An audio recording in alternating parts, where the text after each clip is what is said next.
మరో breaking news చూస్తున్నాం. పిన్నెలిని పరామర్శించిన అనంతరం మాజీ సీఎం జగన్ చేసిన వ్యాఖ్యలపై హోంమంత్రి అనిత మండిపడ్డారు. 25 లక్షలు ఖర్చు పెట్టి మాజీ సీఎం జగన్ పిన్నెలిని పరామర్శించారన్నారు. ములాఖత్ టైం ముగిసిన మాజీ సీఎం అడగడంతో అనుమతినిచ్చామన్నారు. మాజీ సీఎం జగన్ గలాటా సృష్టించాలని చూస్తున్నారని హోంమంత్రి మండిపడ్డారు.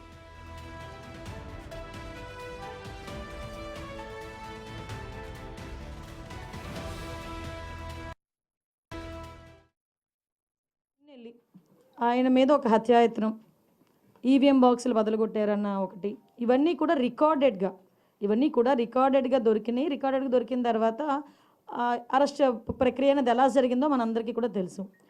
ఆయనని తీసుకెళ్ళి ఆయన పరామర్శించడానికి జగన్మోహన్ రెడ్డి అనే వ్యక్తి, ఒక మాజీ సీఎం, ఫస్ట్ తీసుకున్న ప్రోగ్రామ్ కూడా ఏంటంటే ఒక ఖైదీని వెళ్ళి కలవటానికైనా ప్రోగ్రామ్ తీసుకున్నారు. అది అతని ఇష్టం.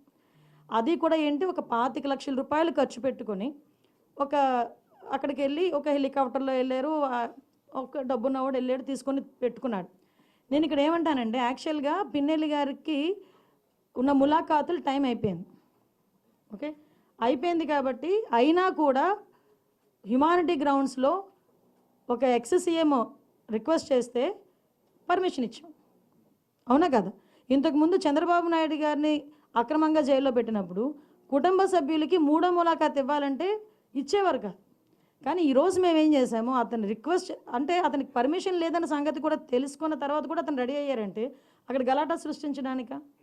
మేము యాజ్ పర్ రూల్కి పైకి వచ్చి హ్యుమానిటీ బేసిస్ మీద ఇచ్చాం. కోర్స్ ఈరోజు మేము చాలామంది చెప్తున్నారు దండోపదండాలకు వెళ్తున్నారు, అలాగే వెళ్తున్నారు, ఇలాగ వెళ్తున్నారని. నేను ఒకసారి ప్రిజెన్స్ ఐజీ గారితో కూడా మాట్లాడినా, అసలు ఎంతమంది ములాఖాతులు వెళ్తున్నాయి, యాజ్ పర్ రూల్ ఎలా వెళ్తున్నాయి, మేము అన్నీ కూడా మాట్లాడుకుంటున్నాం. ఆయన బయటకు వచ్చి ఈరోజు బయటకు వచ్చి అక్రమంగా అరెస్టులు చేశారు. అక్రమంగా ఏం సీసీ ఫుటేజ్ చూసిన వాళ్ళు ఎవరైనా అక్రమ కోర్టు ఇచ్చిందండి అతను అరెస్ట్ చేయమని అదేనండి. పాత గవర్నమెంట్ పెట్టనివ్వలేదు, కొత్త గవర్నమెంట్ వచ్చిన తర్వాత పెట్టారు. ఆ ఎలక్షన్ కమిషన్ అన్న అసలు భలే మాట్లాడతారండి సతీష్ గారు మీరు.